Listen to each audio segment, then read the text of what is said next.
We can bring you more on this with our correspondent Loic Peala, who's standing by for us in Los Angeles. Loic, I understand you've just seen a news press conference rather on this. What's the very latest you can tell us?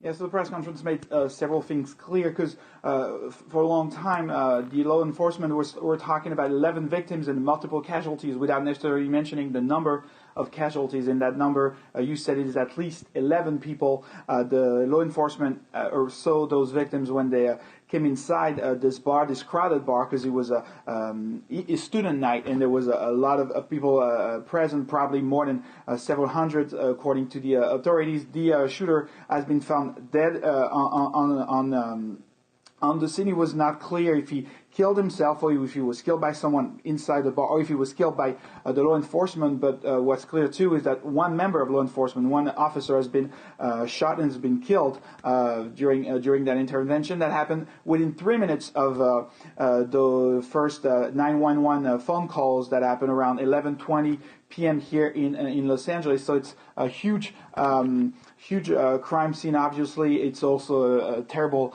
number of casualties. That's what we just found out with that press conference. For a long time, we were kind of hoping, being optimistic, that the victims were only injured. But yeah, it's at least 11 people killed by that shooter that we know little of.